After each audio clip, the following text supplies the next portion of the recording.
Good morning, everyone, or good afternoon, or good evening, and welcome to the first ever wellness event, an opportunity for every nurse and midwife and friends of the Nursing Now Challenge to come together and to focus on on ours, well-being.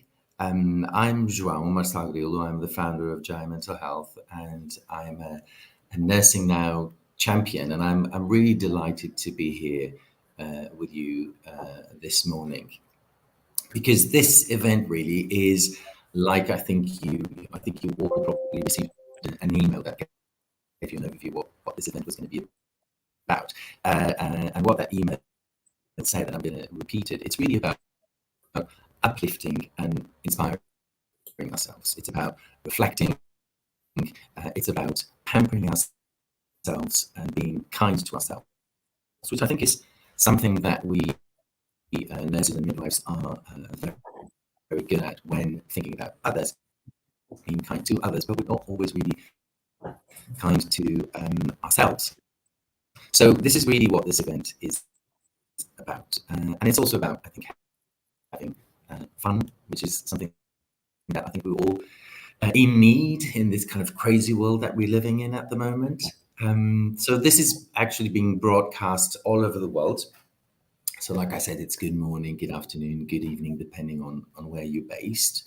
And the day has been really organized to ensure that most of you, no matter where you are, can take part in the workshops and the activities that will be taking place throughout this event.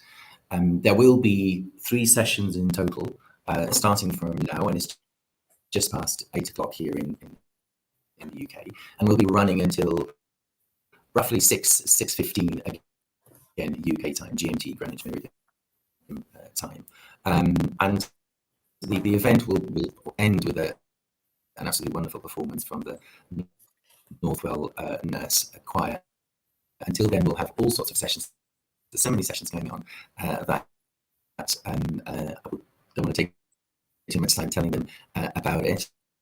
The 3 sessions will be moderated by 3 different people. I'm the lucky one to start with this first moderation first session that goes from, like I said, 8 o'clock, just past 8 o'clock, until roughly 10:30 UK time.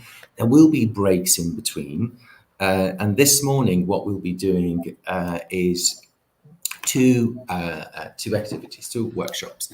The first one, which will run roughly until 9:30 a.m. this morning, it's entitled The Neurophysiology of Stress and How to Make Yourself Feel Better with Mindfulness. And this will be done by Dr. Marty Ballum, founder and director of the Compassion Salon and lecturer in nursing in Edinburgh, and Dr. Kitty Witter, mindfulness chaplain from Edinburgh University. Then there will be a break at 9:30 for around 15 minutes. And then we'll be joined all the way from Nepal by my wonderful colleague, Laja Dixit, who is an art therapist, and she'll be doing an art therapy with you all until 10:30.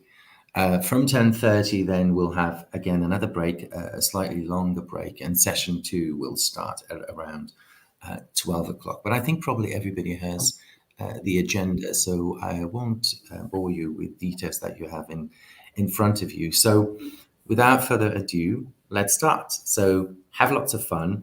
It's great that you can join us this morning. And over to you, Marty. Thank you so much, Joe. Good morning and good afternoon and good evening to some of you maybe. It's so lovely to see everyone here. I have a poem to start with, and then I'm going to try and share my slides with you. But I've noted that the poem is about mornings, but I think we have the opportunity at any point to start again in the day. So I'd like to begin with a poem from a very rainy Edinburgh this morning. So, New Every Morning by Susan Coolidge. Every day is a fresh beginning. Listen, my soul, to the glad refrain. And, spite of old sorrow and old sinning, and puzzles forecasted and possible pain, take heart with the day and begin again. So I'm going to share my screen with you now, and I'm sure someone will tell me if it doesn't work. And I hope that you can all see this, and I know that someone will tell me if you can't. So I'm Dr. Marta Balaam, Senior Lecturer in Medical Education and Lecturer in Nursing Studies at Edinburgh, and also Director of the Compassion Salon, which is a literary salon for authors and poets who write in compassion and wellbeing. So I'm going to talk to you this morning for the next short while about the neurophysiology of stress and how to make yourself feel better with mindfulness. And Kitty will join us around 9:15 a.m. time here to talk to us about some practices in mindfulness that will help. I watched the wee video this morning about what the issues are about well-being, but I suppose what I want to say is that many of us are struggling with our own well-being, and most particularly healthcare professionals in terms of occupational stress and burnout. And this is a significant global problem, and it's a risk for many things, for ourselves, for our patients, in terms of our own well-being, in terms of their well-being, in terms of mistakes, mistreatment, hurt. We're also, I spoke to some new medical students, well, fifth-year medical students who are about to become doctors yesterday, and I was talking to them about how important role modelling is. And when we are skipping meals, forgetting to go for breaks, and doing things that maybe don't at the time make us feel much better, but later make us feel much worse. And I think that we have to remember that as health care professionals, as nurses, we are being watched. That sounds awful, doesn't it? But it's really important that we role model as best as we can.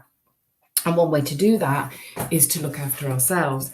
And as I say over and over and over again, and we'll talk about it in a little bit more detail, this is not the soft stuff. This is the most essential stuff. This is this is, I keep saying stuff, the stuff that will get us through the next years of our lives, the ability to keep balance and equanimity.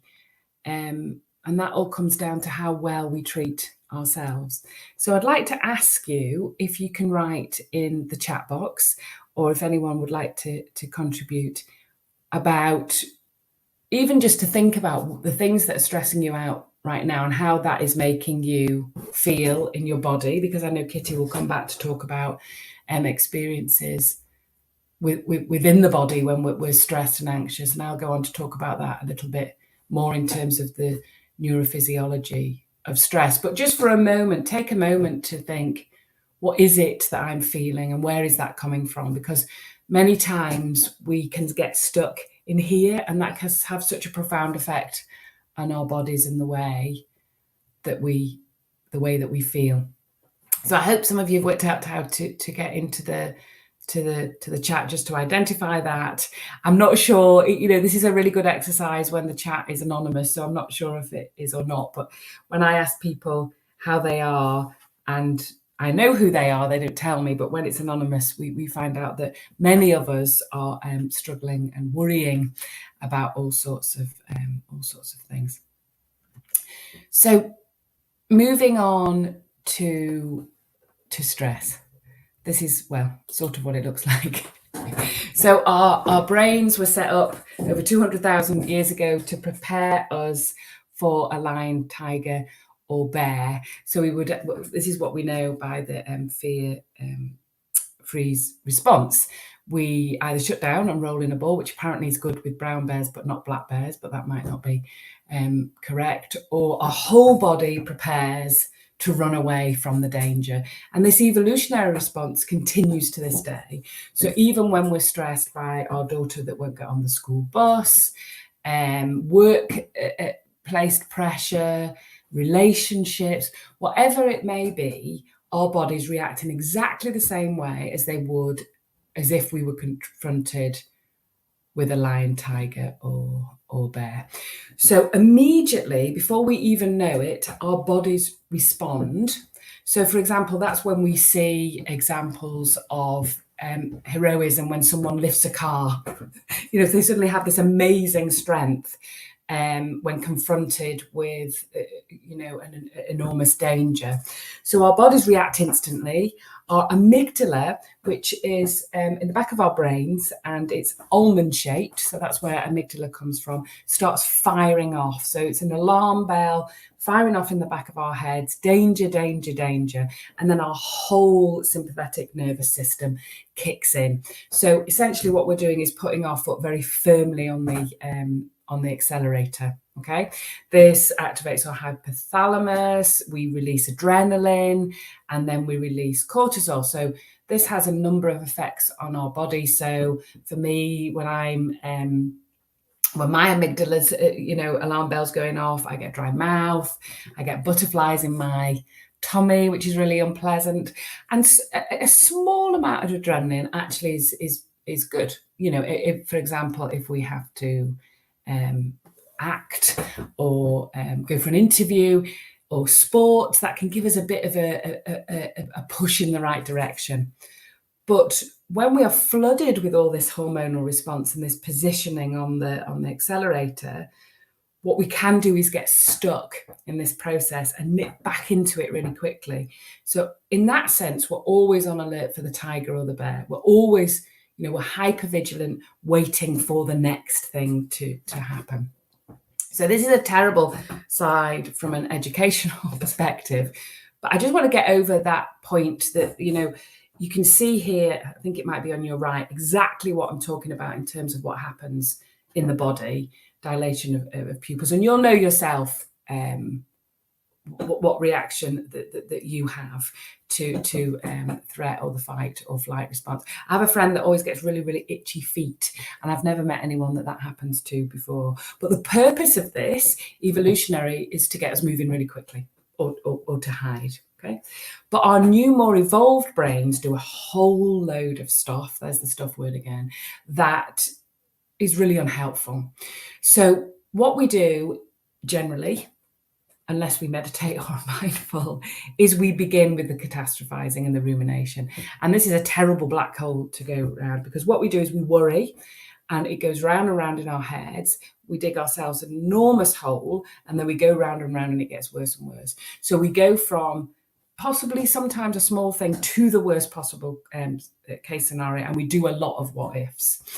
We have fearful imaginings, we are hypervigilant. What also happens is, which is really unhelpful when we have an interview or an exam, is when our alarm bell is ringing, it shuts off our frontal cortex. So then we can't think straight. So that's the sense when we say, I just can't, my brain's like cotton wool, I can't engage, I have brain fog, I can't focus, I'm going mad. But actually what's happening is very clearly physiological, because our alarm bells are going off and it's cut off this bit. So we can't think straight. Okay, it's not possible. And then we do more of the catastrophizing, the ruminating. And the other thing we do as well often is imposter syndrome. I'm not good enough. I can't manage this. I should be doing better. All of this is really unhelpful. And it helps us stay stuck in this constant state of fight or flight, which is a really unpleasant place to be. And many of us are actually there. This is Crusher, from the work of Catherine Lovewell, who's recently published a book for teenagers and older adults about. It's funny because many people won't admit to this voice, but this is the voice that says, maybe not as explicit as this, but says, you haven't got this, you can't do this, you're no good.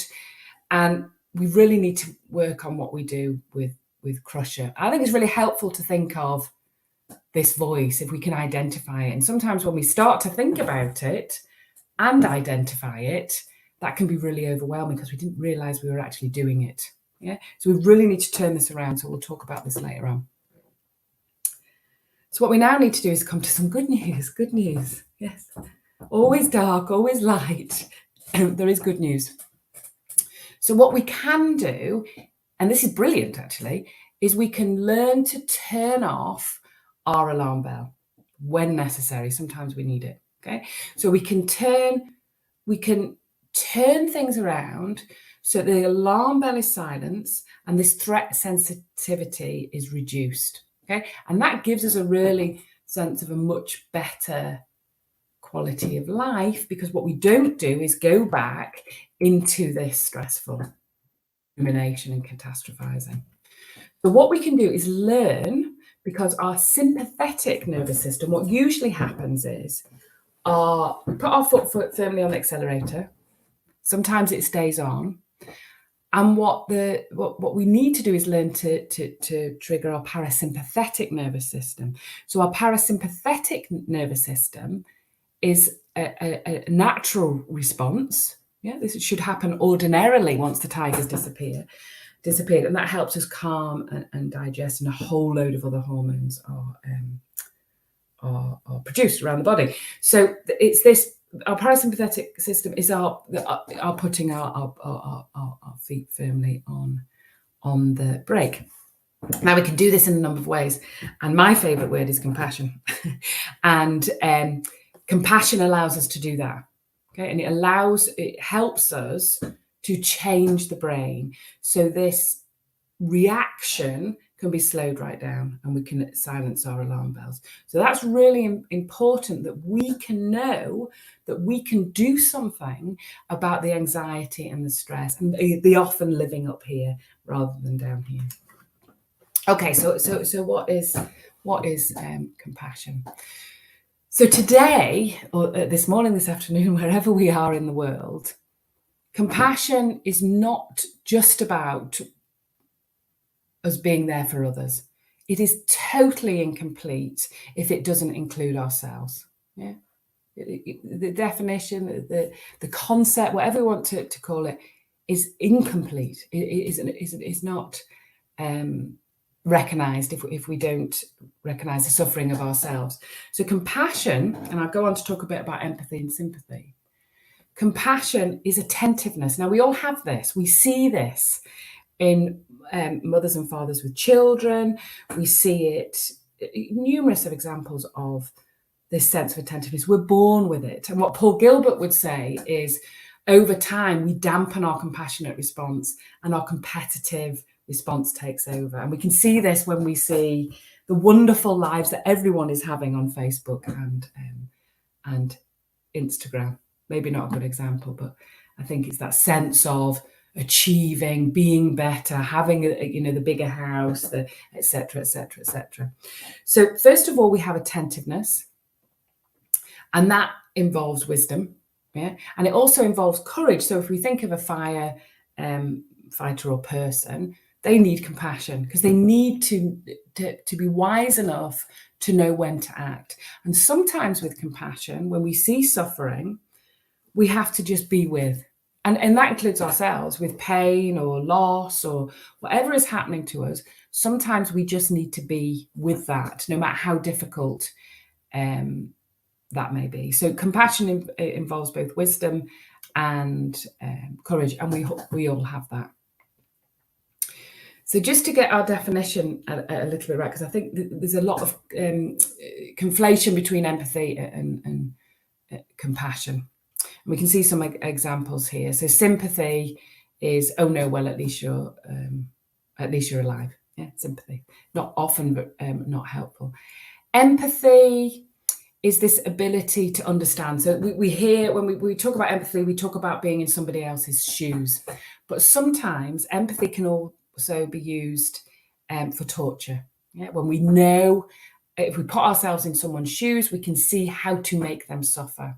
We can also, I believe, have fatigue from empathy, and I'll talk about that in a minute, and not from compassion, because in empathy, if we put our feet in someone else's shoes, we often can't help them because we're paralyzed by their pain. So sometimes we need to step back from empathy and enfold that with compassion. And compassion allows us again to be wise and courageous by acknowledging how we help someone. What is it that we need to do, if anything at all? So compassion is marvelous. It sends us from our fraught and anxious brain straight to Julie Andrews, if you know who Julie Andrews is from The Sound of Music. So compassion enables us to put our foot firmly on the brake, which helps us to restore and heal from the sympathetic, putting the foot on the accelerator. It's massively important for our mental health and work function. There is an increasing base of evidence of the impact that compassion has on ourselves, on our cities, on our communities. It makes us better at work. It makes us feel better. We have better relationships. Altogether, I like to call it a no-brainer, but some of you might know what I mean by that term. But is it without a doubt one of the most important things we have is this ability to be, as human beings, compassionate. What is also really good news is that our brains can change. And we only worked that out in the last sort of 10, 20, 30 years. The timings will be wrong there. But we now know through neuroplasticity that our brains will change. So we can rewire. We don't have to keep going down the same, prickly forest walk. We can go a different way. Yeah? And our brain will rewire accordingly. So when we think about well-being currently, the chat is around habit forming. And that's what's happening in neuroplasticity. We are making new pathways in our brains, and we're less likely to go down the more damaging ones. So that's really positive for us, especially when we are liable to be anxious or low in mood. We know that there is a way out, and that we can choose a new path over time. Oh, that's interesting. Sorry. Oh, I have no idea why it's doing that. I might have to ask Hannah to share my slides if it keeps doing that. Is anybody there? Oh, we've gone off. Am I? No. Let me try again. I'm not sure if you can hear me or see. Well, it's going to keep doing that, so I think I'm going to have to ask someone. Marty, we can hear you. We can hear you and see you. Don't worry. Yeah, we'll share the slides. Don't worry. Yeah, I have no idea why it's doing. Oh, wait a minute. It might have stopped now. How's that? Yeah, that's fine. Right, so I'll keep going, and if it does it again, we'll see how we do. No problem. Thank you. So that's quite interesting, because when that happened, then I have no idea what was happening.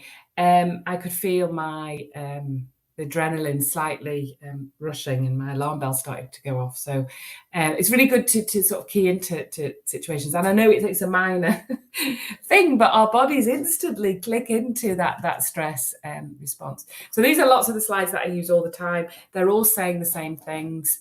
Compassion begins with ourselves. We cannot help anybody else unless we help ourselves. So there's this, I use this a lot, place the oxygen mask on yourself first before helping anyone else.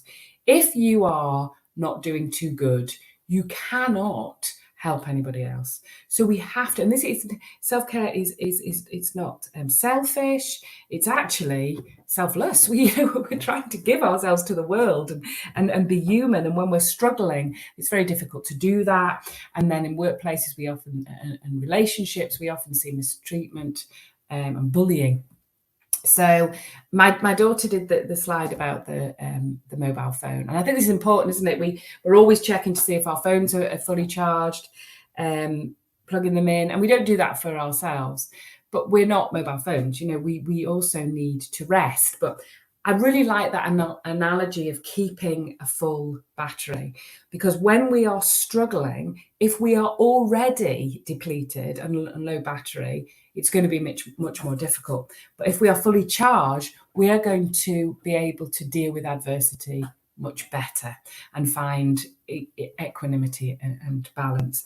And we're going to talk about some of the things that can help you keep your battery from being depleted. So a fully charged battery is a good thing. So Dr. Kirsten Neff from Texas talks about 3 elements of self-compassion. And now we can see where mindfulness comes in when Kitty comes to talk to us later in the session. The first one is self-kindness. And we talked about that. We're not doing that when we're in crusher mode and giving ourselves a hard time. And I think we really need to think about how we would feel if we had a friend or loved one telling us repeatedly the things that we tell ourselves about not being good enough. We need to turn around that whole narrative about the importance of ourselves. We are with ourselves, hopefully, for an extended amount of time. And I think it was Oscar Wilde that said, the greatest love affair we can ever have is with ourselves. I read that yesterday. It was quite good. The second one is this sense of common humanity. Oh, there we go again. So we saw that. It's very fascinating that it's doing this. Yes, I wonder, Hannah, if you should just share, because I think it's just going to keep doing that every so often. Oh.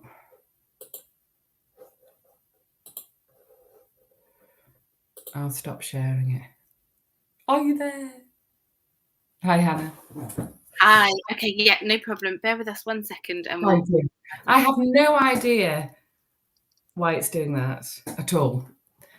I carry on talking about Kirsten Neff. So then we have shared humanity, and this is we saw it during COVID, discussion about, I think it was Damien Barr, who runs a salon in London and has written a new book. He said that we are all in the same, we were all in the same storm, but in different boats with different people.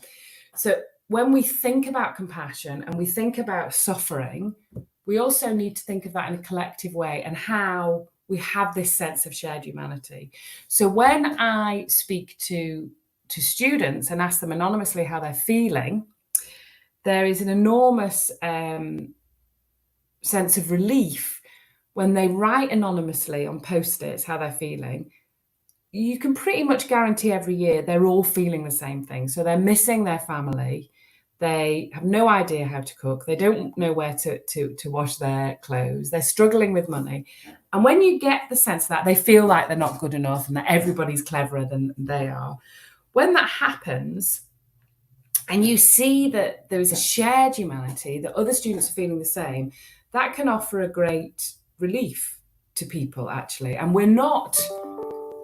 we are a human race, but we don't, for many reasons, mainly stigma, we don't say that we're struggling or that, we're finding our children difficult, we're finding our job difficult, because we don't want to appear weak. We don't want to prove that we're the imposter.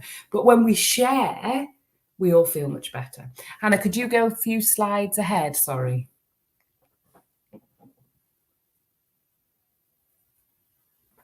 I can see the text box now, so that's quite nice. Greetings, everybody. Hi, Melvin. Next one. Sorry. Yes. And the third element of self-compassion is mindfulness. And Kitty will come and talk to you a little bit more about that. So mindfulness is being present. Yeah. Observing without judgment. So the example I have of this, and Kitty might say that this is not quite right, but this is where I go with mindfulness. You have to imagine that you are sat on a bench at the side of a street, and every so often a bus passes. And that bus is the current worry, whatever that may be, the worry bus. And in mindfulness, what we do is we watch that bus, we observe that bus, that's the worry bus, and we watch it go past and we don't get on. But what we have a tendency to do, and in terms of evolution, we will always go back there, is we have a tendency to jump on the bus. And when we're on it, we often can't get back off it. So we go round in a loop. So mindfulness is about watching, observing, noting, that's the worry bus, but not getting on. And if we do get on, getting back off again. So that's the best way I can explain mindfulness. We can also think about clouds passing. So you let the cloud pass, the worry cloud, observing, noting, that's the worry about work, that's the worry about school and children, whatever that may be. Rivers is a good one with a boat. I quite like the bus and not getting on the bus and getting off it if I get on it. Oh, I'm on the bus. I'm ruminating. I'm gonna get back off at the next stop. Okay, next slide, please, Hannah. Okay, So I think, because I'm a huge advocate of self-compassion, I think you get the point already. If anyone wants to talk to me after, if anyone wants to email me or contact me, I can give you all the evidence that shows us how very, very, very important self-compassion is. I mean, it's brilliant. It makes us happier. It makes us calmer. And it makes us stronger. I tend not to use the word resilience. I don't like the word resilience. I'll say that quietly, because I believe resilience is about organizations, not about individuals. What we need to be is stronger, and self-compassion helps us to do that. So next slide, please, Hannah. Thank you. So now I see this a lot in my day-to-day teaching with students. Sometimes when I go in a classroom with students that I've taught for many years about self-compassion, this might be my imposter syndrome, I can almost hear them say, oh, here's Marty again with her oxygen mask and the self-care, the woolly stuff, the bubbly bath stuff, the soft stuff. Yeah. We have proven over and over and over again through evidence that this is not the soft stuff. There's a whole issue here about how we define worth and usefulness. And if any one of you wants to talk to me about the division of labour from care and science and knowledge, I'm happy to do that. But there's something about care, compassion, being considered of lower status. Yeah, as being seen as the lowest one. This, to me, as a social constructionist, is socially constructive of what we see as important. We need to change the narrative about what is important. Yeah? And there is plenty of science about compassion and plenty of science about stress and the impact of compassion on our well-being and the impact that has on our lives. So, for example, Dr. Julian Abel in Frome, Somerset, who's written a book called The Compassion Project, changed the way that primary care and GP services were provided in the community to make it a more compassionate service. And they saw the number of accident emergency admissions go down. So it has a profound effect, and there's so much evidence for that. Being unprofessional. This is interesting because I'm also the professionalism lead at Edinburgh Medical School. Unprofessional compassion. This is fascinating, isn't it? That we allow ourselves to be human. That to me is more professional in any way. In terms of our professions, we are charged with looking after ourselves compassionately. That is what we are charged with. That is part of our role now. I mean, it's taken many, many years to come to this, but in the last 5 years, it is very clear. In order to be a professional, you need to take care of yourselves and seek support if required. It takes too much time. There is evidence from Oxford that shows a compassionate encounter between two human beings takes 40 seconds. Eye contact and using someone's first name. Yeah, okay. Strength and toughness. We can see now in the work of Kirsten Neff. She's written a book called Fierce Compassion. Compassion is wise and courageous. So it has both strengths and toughness. So in a sense, there is a myth, but also it has softness. Okay. Not having measurable impact, it does. I can show you the evidence very clearly of that. When we look at the brains of Buddhist monks, mothers with their children, we can see parts of the brain lighting up when compassion is enacted. Okay. Feeling put out of joint or being shown up in some ways. This is the whole issue that I'm talking about when we ask our students how they're feeling and they won't tell us. There's something there about imposter syndrome, about stigma, about the ability. We've all felt it, of being able to stand up and say, yes, I felt low too. Yes, I have felt anxious too. These are the trials and tribulations in my life. That is a relief for so many of us to be able to show that. We, in this sort of competitive world, we're often put on this face that doesn't show the reality and doesn't allow us actually to support each other. Next slide, please, Hannah. And hello, Kitty. Oh, is that the next one? Yeah. Okay, so this is a illustration by Geoffrey Baines, who's a chaplain at the university with Kitty, and he's also an illustrator. And I think I said at the very beginning, we are born with compassion. Yeah, we have it already. It is there. It may be diluted or not as strong as it used to be. But as we said, when we talked about neuroplasticity, we can improve that, we can practice, and Kitty will probably talk to you a little bit about that. Next slide, please.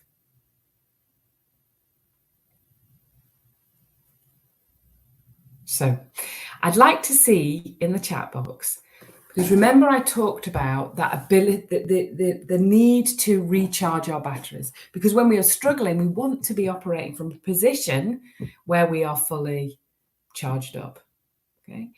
Or when we're not, we need to think about the things that make us happy. So I struggle all the time with, I was going to say not being cool, that's not what I mean. There are a number of ways that I talk about this stuff that makes us happy. So we can talk about soul food. My students always laugh when I say that. We can talk about filling up our senses. They laugh at that as well. What is the thing that makes you feel good? So imagine watching a beautiful sunset and there's a feeling that we get. What is that? And how do we recreate it? Because that is our phone charger. That is our recharging stuff. So if you could, I think someone's just wrote in the chat, just share the things that make you feel happy. Because that sharing, in a sense, we usually come across similar things. So people will always say exercise. I always say, movies. I quite like Elvis movies, but I love opera. I love nature. I love being with my friends and family. What are the things that recharge you? So I'm going to ask Hannah and Kitty, to write in the text for me. It might just be coming through slowly for me, so I'll put in opera. Here we go. Praying and walking. Thanks, Rita. Don't feel better. That really sounds quite lovely. My protocol. Cuddles. Yes, there's something about belonging and touch. These are the things that fill up our senses. And that is actually a song, none of you read, by John Denver, which apparently, according to my children, is very uncool. But he's a country singer that sang, I think it was Annie's song. I think he sang about Philip's senses, and he talked about snowy white mountain tops and the sea, swimming in the sea. Kitty, it's funny because it says next to your name, Kitty, just now swimming in the sea. Walking in a forest, listening to you. Thank you. Thank you for that. So these things, eating salted caramel ice cream. Yes, absolutely. Jaffa cakes is my thing. Occasional glass of something sparkly. But I think what we need to do, we all need this sort of toolbox of things that make us feel this thing that I'm talking about. Maybe Kitty will be able to tell us later what that thing is I'm talking about. I can never quite get the right word for it to explain that sense of being filled up, feeling good. And, you can feel your battery recharging. We almost need to, that's a good exercise for all us to write these things down. Because when we are struggling, we often don't do this. We often retreat from people. We often don't do the things that make us feel better. And then we can often get in a cycle of feeling much worse. So we can have this toolkit of what are the things, make sure we do them, and do them even more when we're struggling. Keep that battery recharged like we would our phones. Okay, next slide, please, Hannah. Okay, so you can probably see that joy, humour, smiling is important to me. It makes us feel better, and it actually engages our parasympathetic nervous system. So remember, our parasympathetic nervous system is that break, calming and digesting. Now, joy does this as well. It allows us to fill up our senses. And one day I'll find that maybe that is a good enough way of saying it. And I think we live in a society where, especially I've noticed in our younger people, that they're on this constant attainment for this joy and happiness that they're going to find, this pot at the end of the rainbow. But we know that this doesn't exist in a sense. What it exists is alongside this human condition of both joy and sadness. So there will always be dark times, and we need to think about how do we, support ourselves? How do we travel through this in our lives? Okay, next slide, please. Now, I've already spoken about this, about NEF, and that sense of compassion being the soft stuff. So I think, again, just to come back to that, I've written previously about mistreatment and burnout, particularly in health professionals and nurses. There's something here about compassionate boundaries. There's something here about assertiveness and non-aggressiveness. There's something about keeping ourselves well and having very clear boundaries at how we live. And that is, both compassionate and self-compassionate. Next slide, please, Hannah. So lots of things now that, of course, I've talked about all through this session. And many of us have come to know these things through COVID, when we were so isolated and shut down. And we had time, actually. Some of us had time. We've talked about the need to talk to ourselves gently and with kindness, to acknowledge that whilst we are in different boats with different people, we have a shared humanity, and many of us are struggling with very, very similar things. We need to fill up our senses. I keep wanting to burst into song with that, but I won't. Gratitude is very important for what we actually do have. Yeah. Be wise. We've talked about that with compassionate boundaries. We're going to go shortly on to Kitty to talk about being mindful. So the next slide, please, Hannah. So these are hints and tips that I found really helpful during COVID and going onwards with our lives. Again, this is a picture from Jeffrey Baines about a workshop, someone at a workshop that said, right, that's it, I'm leaving my phone behind and I'm going for a walk. Yeah, it's about giving us space. My phone told me recently that I'd spent 7 hours in a week on it, and I thought, well, that's a whole day.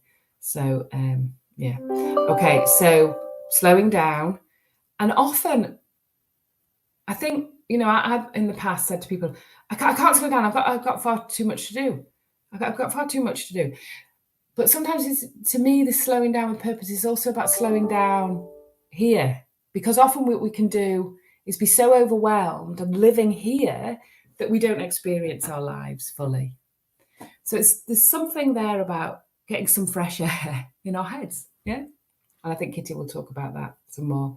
Appreciating the small things. We saw lots of this evidence of this during COVID with kindness.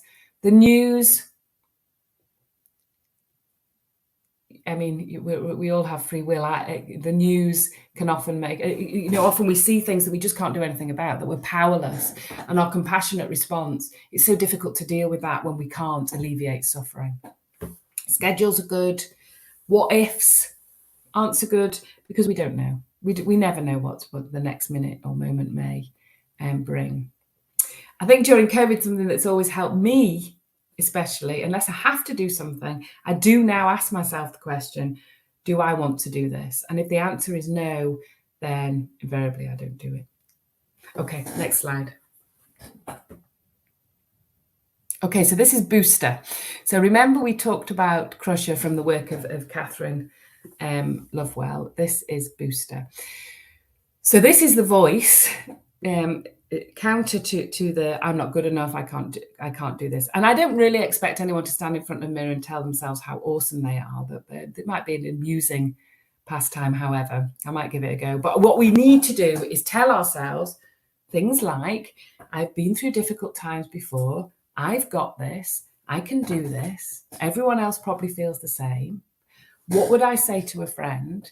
It's about that gentleness and kindness that helps us to feel better. And this is part of our recharging of our batteries. I think next slide, please. Before going over to Kitty, I want to ask if there's any questions or anything, but I always come back to this slide and this sense of shared shared humanity and belonging, and the need for us to reach out. And we could see that during COVID, what a profound effect it had, particularly in our young people who weren't going to school, on our mental health and well-being. We have a human need for connection, and we need to keep reaching out. So I sort of want to end my little segment with that, about reaching out. When you say how you feel, invariably you will find that the person you are talking to will have similar experiences or have felt the same. And that is what is amazing about us as a human race, is our ability to connect, and we have to keep connecting. So thank you so much, everybody. I don't know if we want to go straight over to Kitty or people would like to ask me questions. Oh, I've got one there. Sorry, I've got that at the very end.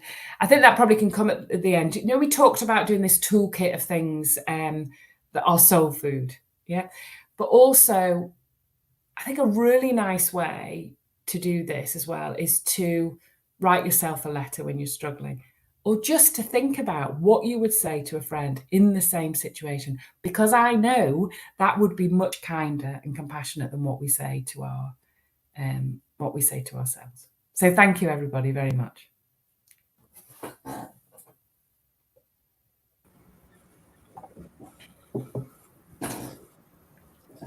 Thank you so much, Marty. Good morning, everybody.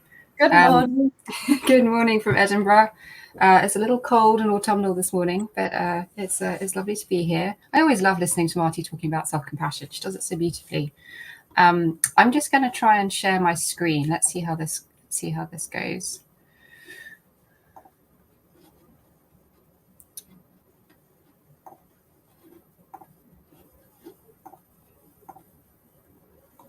Okay.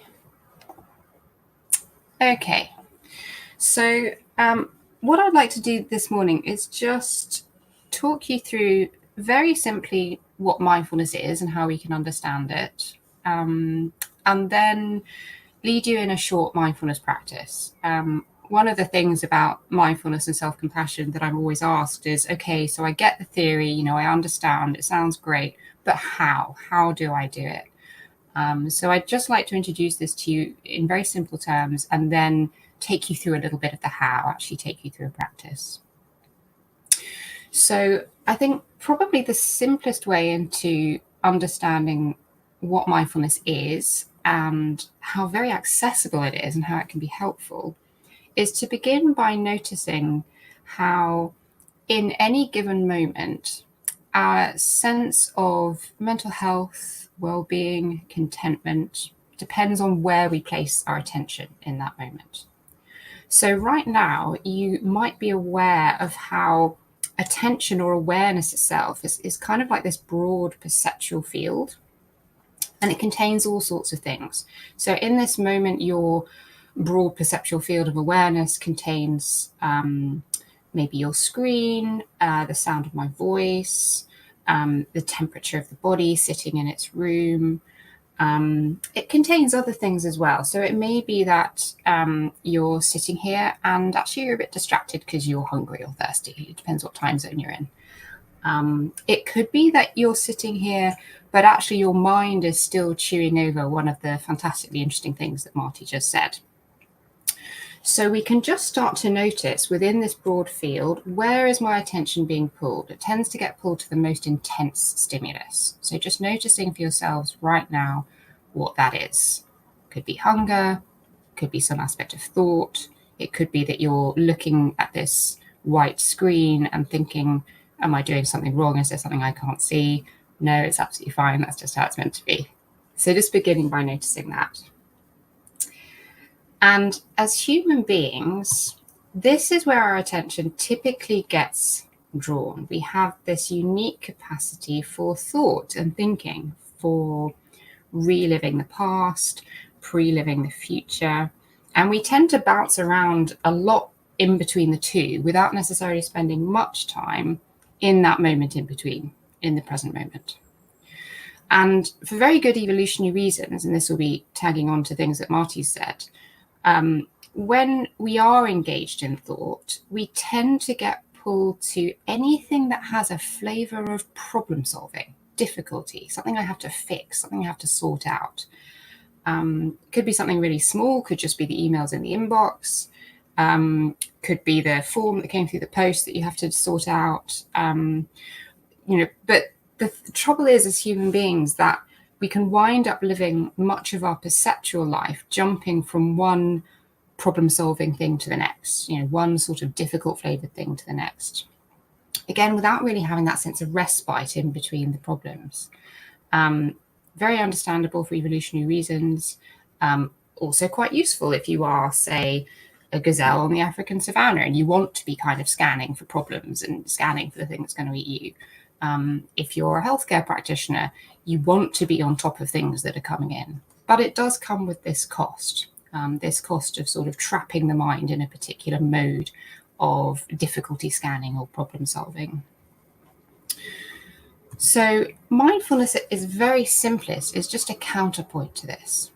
So rather than thinking, the sense of the body sitting in its chair right now, sense of the soles of the feet on the floor, sense of the sit bones, sense of being a body in space.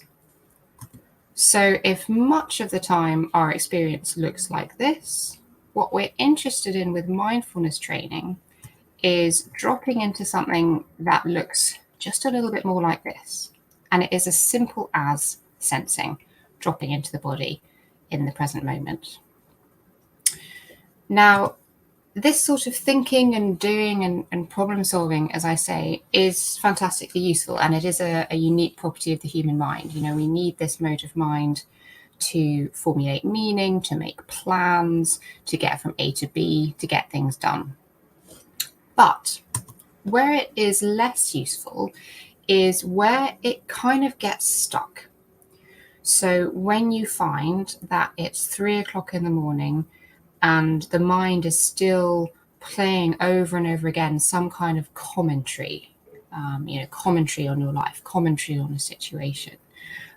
You may find that you plan a lot even when you don't want to. You find it difficult to be present to everyday activities. You may find it difficult to notice when the body needs something, when you're in pain, when you're hungry. And when the place where this thinking, doing mode of mind tends to be particularly problematic is when it gets its teeth into emotional experience. So the thing about stress and anxiety and depression is that experientially, these are not problems to be solved. If we're feeling low and we try to think our way out of it, what typically happens is that we just wind up in rumination. And the evidence suggests that although the mind is trying to help, the mind is trying to sort the situation out, we just wind up feeling worse. So what we actually need when it comes to working with emotional experience is to short circuit that process and drop into a different mode of mind. So what then is mindfulness? So this is a definition that comes from John Kabat-Zinn, who some of you may have heard of. At its simplest, mindfulness involves paying attention. This always comes back to attention. Where is your attention being drawn? On purpose, deliberately, in the present moment, right here and now, with curiosity and kindness to things as they are. So you may notice just how easy it is for the mind to jump really quickly to things as they should be, things as they used to be, things as I would like them to be. But mindfulness is this quality of, can I just pay some curious attention to what is right here, right now, as it is, and just see what unfolds. So if we come back to our model, our thinking, sensing model, much of the time our experience looks like this. This is the kind of the story of me and the situation I'm in and where I'm going and everything I have to do and everything I may be getting wrong along the way. This is our kind of default mode of experience. And you'll notice here there is some sensory information getting through. So we may notice the kind of the most pertinent the sort of the strongest signals of embodied experience, but we may miss a whole lot of other stuff. We miss the kind of the ordinary embodiment, the ordinary sort of presence, and that sense of being here and being really in our lives as they unfold, rather than just commenting on them and planning about them. And with mindfulness training, again, we're dropping into something, a sort of way of being in experience is a little bit more like this. And what you'll see here is that we are not eradicating thought.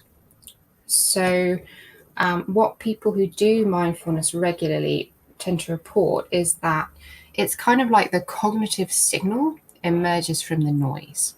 So all that sort of peripheral commentary and chatting and sort of planning that happens in the mind tends to fall away, and the kind of the salient stuff comes through.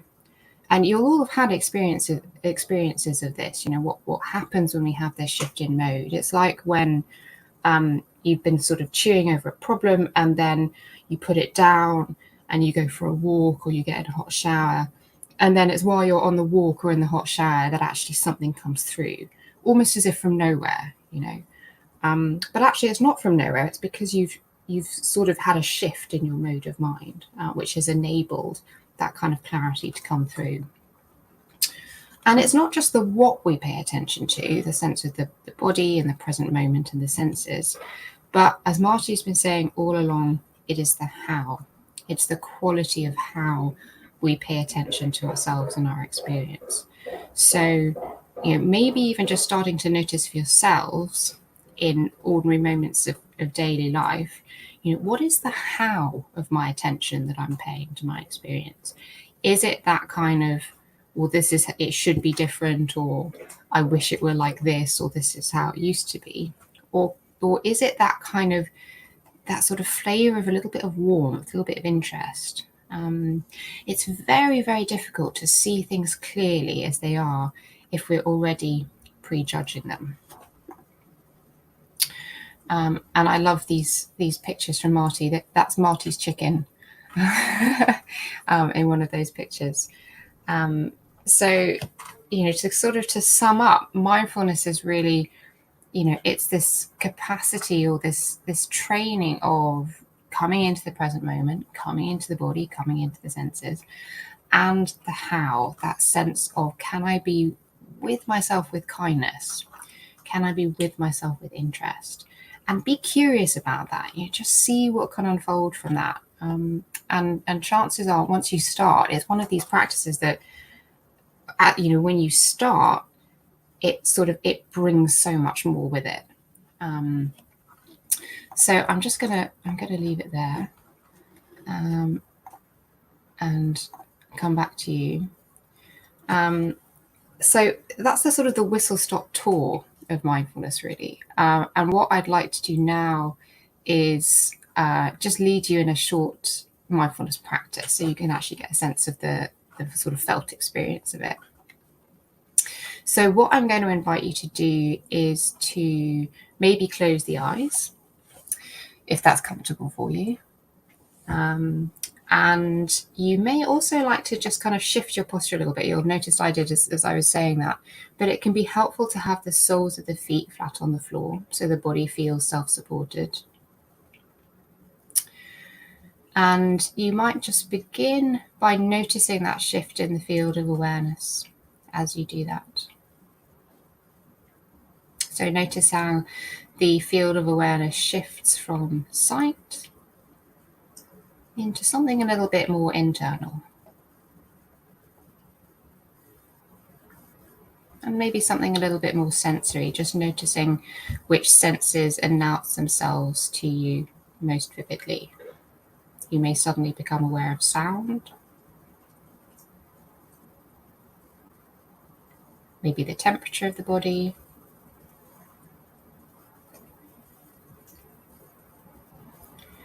and maybe also the places where the body is in contact with whatever's supporting it, whatever's holding it up.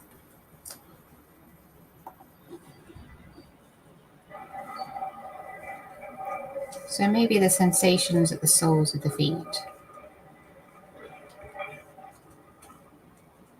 and the sensations of the sit bones on the chair.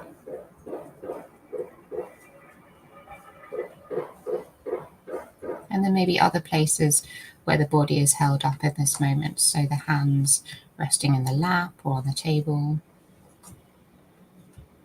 Maybe elbows on the armrests. So just beginning by noticing all these places where the body is in contact with what's supporting it.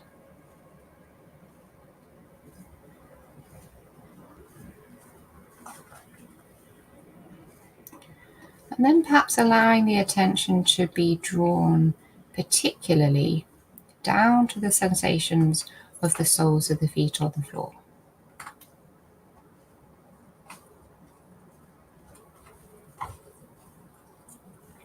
So sensing the texture of the sock, maybe shoe,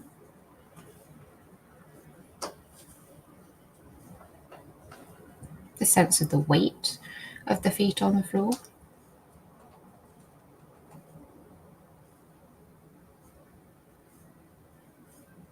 Sensing almost right down into the very footprint, backs of the toes, the balls of the feet, the heels of the feet.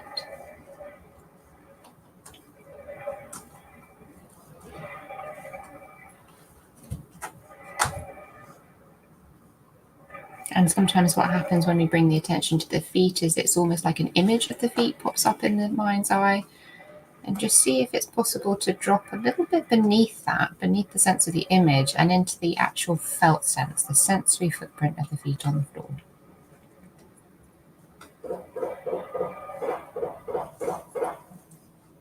And you'll notice the mind being drawn away, pulled to thought, sound, commentary about what we're doing or something else. And that's very natural. That's just the mind doing what it does. So when this happens, just acknowledging where the mind has gone, and gently bringing it back, just dropping right back into the felt sense of the feet on the floor.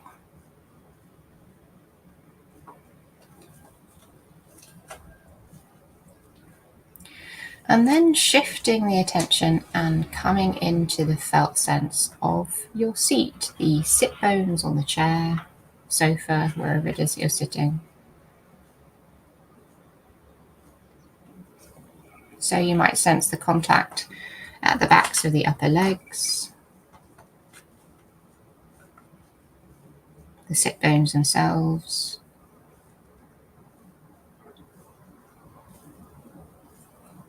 Really sensing the way that your seat holds you up, holds the body up as you sit here. Often when there's busyness in the mind, we can notice how the body kind of holds itself up and away from its seat. Just seeing if it's possible to really give your seat to the chair or the sofa. Give the body to its seat.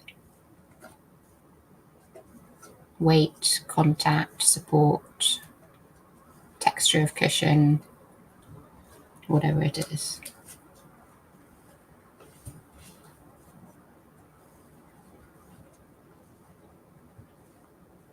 And then maybe shifting the attention once more and coming into the sense of the hands, wherever the hands are resting, that sensory hand print. And the hands can be a very helpful indication if there's stress or busyness in the body. So you may just notice if there's any tension or holding in the hands. And you don't need to fix it, you don't need to make it different, just noticing this is how it is. And seeing if it's possible to tune into the sensory handprint, the places where the hands are in contact with what's supporting them. Fingers, sides of the hands, palms of the hands.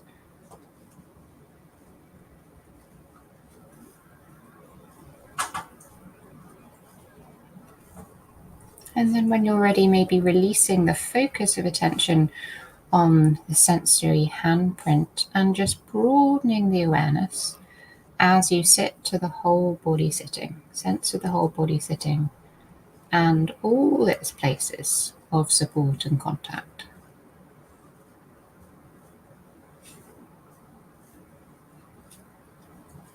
So you can really sense the seam of presence in the body, all the way up through the body, right from the feet on the floor, soles of the feet on the floor, up through the sit bones and your seat on the chair, up to the hands and any other places of contact for the body in this moment. And just noticing what that's like.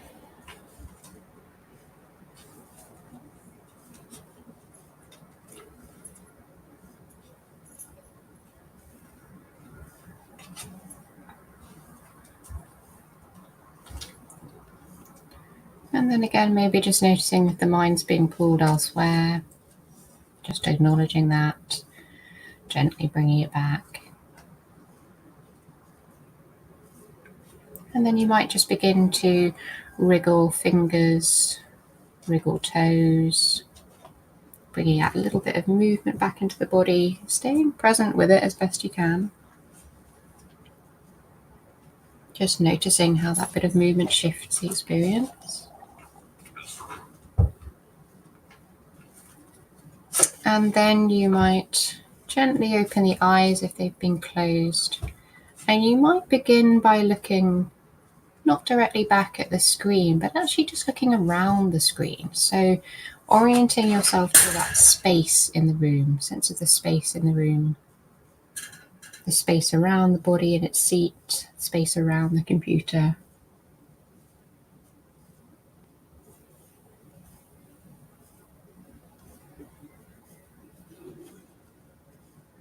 And then when you look back at the screen, just seeing if it's possible to retain a little bit of that sense of space and retain some sense of the body sitting, so that there's both the screen here and there's also the felt sense of the body.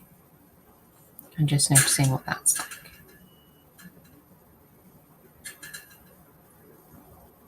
So I'd be really interested to see any observations maybe coming in the chat box about what that was like, what it was like to do that practice, what you noticed. Feel free to pop something in. It could just be a word, it could be a phrase.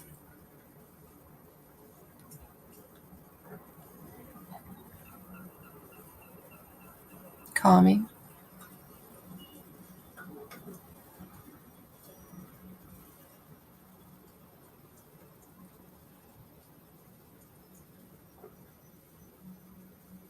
Maybe just calming. Maybe we'll take that.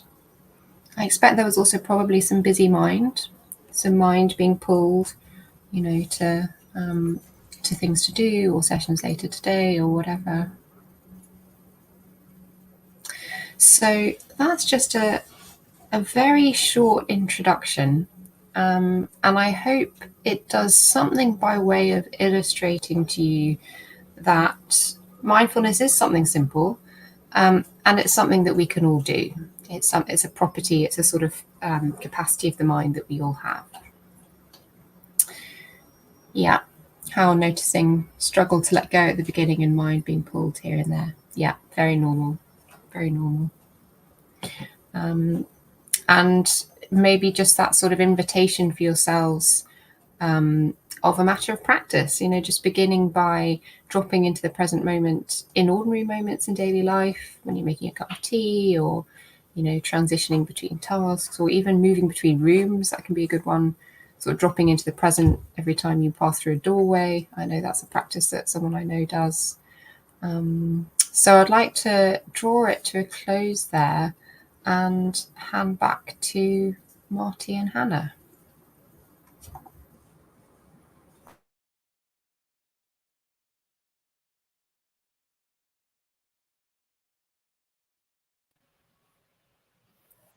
Hello, Kitty. Hi, Marty as well. Thank you so much to both of you for your presentations. I wrote a few notes really about what you both talked about today. Marty, I smiled when you said that one of your friends experiences itchy feet, and I'm not smiling at her, but I thought that was an interesting experience when feeling anxious. But I thought as well how, and this is probably stating the obvious, but how when we understand what's going on with us, how that really helps us to move forward. I loved as well the analogies of, you know, the bus passing by, or the cloud, or the train and or the boat in the river. Also the analogy of kind of the mobile phone charging, which is so kind of 21st century, and we can really relate to that need of charging our battery. And also when you mention the importance of us looking at compassion as something worth and useful, the importance of really investing in that concept, that it cannot be at the kind of back end of our priorities list as individuals, even as employers, as a society, really. And another thing that I found really, really useful was kind of the difference between empathy and compassion, which I personally had never thought about that. Kind of the two concepts are really intertwined, but they're different, isn't it? And compassion just felt so much more useful and empowering. And you talked about using the word feeling powerful and strong rather than resilient, and I think it really relates to that. So really important concepts there, and I speak for myself, I thought it was incredibly useful. And Kitty, I really enjoyed as well going through this exercise with you. My mind is filled with all sorts of worries today, so I did struggle to focus, but eventually, as I was listening to what you were saying, something changed. I wouldn't be able to put it into words what it was, but I feel better. It's as simple as that. So I've really enjoyed going through that exercise, and also how you talked about mindfulness being that kind of that moment that is sandwiched between the reliving and the pre-living the future, isn't it? And how that focusing on the present, it's hard, especially when our mind is so filled with all sorts of things, but how important and empowering it can be. So thank you very much to you both. I don't know if we have any questions here on the chat box. I don't think we have. We are probably going, so we've got a new slide here. We do have a question. Let me see. Can you read the question, Martin, Kitty? I can only see half of it on my screen. Yes, yeah, I answered it a little bit in the chat. I'll read it out now. Let me see. So there is a feeling of emptiness that sometimes that pops in. Sometimes you smile, your work life moves on, and everything is moving on, but you feel completely empty. So thank you, firstly, Mary, for sharing that. And I think sometimes we can often, we can all feel like that, but if it starts to affect our daily lives, it's really important to seek support. And some of the things that we've talked about today can really help, like this sense of recharging and resting, doing the things we love, and everything that Kitty's saying about being gentle and kind to ourselves is really, really important. It's an acknowledgement as well that we all can struggle, and that times can be really, really tough. And if we're totally exhausted all the time by this adrenaline type of response and this hyper, vigilance and tiredness, and that life can bring, often that can trigger this sense of emptiness. And I often think of that as almost a protective mechanism sometimes. I don't know what you think, Kitty, that it's how we almost relabel that sometimes, that ability. Our brains sometimes have said, I need a rest, and they've automatically gone, right, well, I'm having one. Yeah. I think, absolutely. And I think feelings of kind of emptiness or numbness, there are nervous system's way of protecting us sometimes against things that may be a little bit more difficult, or things that, if you can hear squeaking, that's just my puppy chewing on her toy.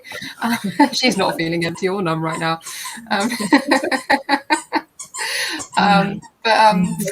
Yeah, feelings of emptiness or numbness can be protective against, actually, maybe there's other stuff that we need to take a closer look at, and things do kind of build up.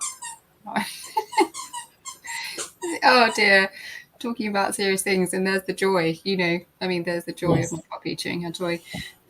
So I think if you do notice that, and it's really good that you've noticed that, Mary, sometimes we just kind of go on in autopilot without ever kind of really having that kind of self-awareness to see, oh yeah, maybe things aren't quite right, and maybe we do need to be kind to ourselves, specifically by setting aside reflective time and space, with support, because we can't do it all by ourselves. It's really important to seek support so we can be held and contained by others. That's part of the kindness, is to seek out the kindness of others to support us with those sorts of processes.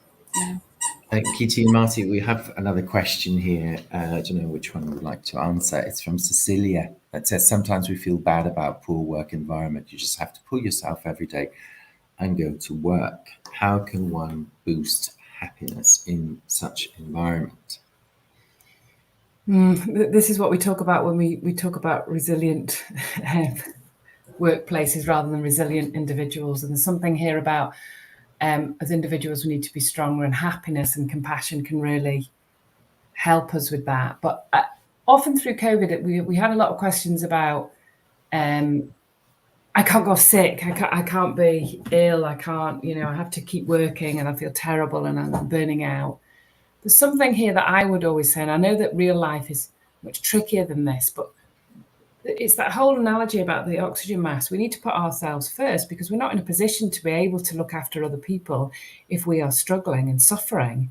That's really no good for anybody. And that sounds simplistic, and I haven't got a perfect answer for a question like this, apart from the sense of keeping your battery fully charged, getting the joy when you can. For example, in Kitty's puppy has cheered me up enormously this morning with the joy that is happening there. And it's taking these moments that's really important. And work can be a struggle. It's the acknowledgement of when we do need to step back. That requires both courage and great wisdom. So there isn't a perfect answer, I suppose. And I think Kitty would, well, she might not agree with me. No, I do agree with you. I don't think there is a perfect answer. And I think the answer is, the real answer is both systemic and individual. I think as an individual, what you can do is you can start to notice the moments in between the difficult moments, because the mind is so primed to hook on to what's difficult and challenging.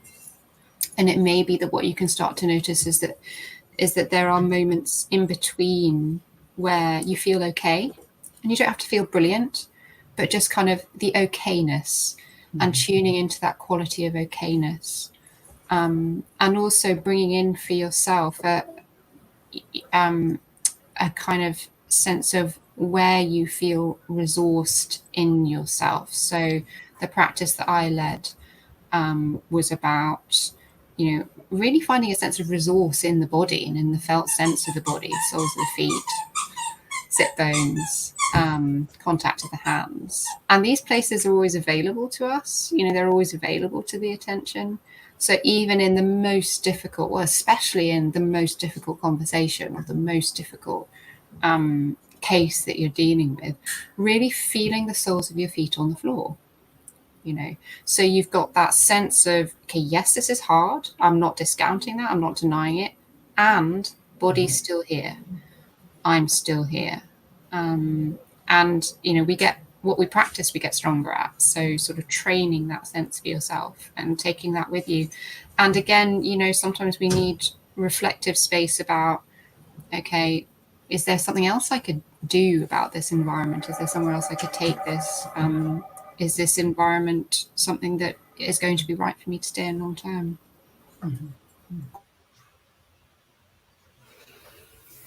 You know, this is not necessarily a question I think that can be answered in this forum, because it's probably, you know, so many different answers or no answer. But I was wondering, as I was listening to both of you talking, what happened during our history as kind of human beings. What happened for us not to allow ourselves to be human? What is it that happens that makes us today sometimes so difficult to show that human side, and how sometimes we just equate being human with being weak, and how the narrative really needs to change around that, and how this really needs to be seen from a completely different perspective. Being human, showing our emotions, trying to deal with them, it really is. I mean, this is so kind of, you know, basic, but it's just so important. It's just so important. And I think that, again, the audience, nurses and midwives, so it's so instinctively we just become kind and we're looking after other people, but we really sometimes do fail to look after ourselves. And we don't even apply those concepts in the way that we relate. Cecilia was talking about the work environment, even the way that we relate to our colleagues within multidisciplinary teams and so on and so forth. Sometimes you do not see those values really there, and people seem to struggle to apply them to the work environment. So these are really important things for us to think about. And maybe, Cecilia, that's also something more from a kind of a practical side that you can think of how can you talk about these topics to your colleagues, introducing the idea of mindfulness, of some sort of self-reflection in the work environment. Obviously, there's probably lots of other things happening, but maybe starting a conversation around these things would be a good starting point. Yeah. So I don't think we have any more questions. It's almost 9:30 on our side of the world. We are due to have a little break, about 15-20 minutes break. So thank you very much to both of you, Kitty and Martin. Really, really good to hear from both of you. We will be back around 9:45, so in about 19 minutes. We'll be joined by Laja Dixit, who is an art therapist all the way from Kathmandu. She's one of my colleagues, so I'm really, really happy that she's joining us as well this morning. She'll also be doing quite a practical exercise with us all. So if you can, stay with us. If not, really good to have you in this session, and we look forward to seeing you soon. But hopefully everybody will stay tuned. So time for tea, coffees, whatever you want to do, and we'll see you in about 19 minutes now. Thank you.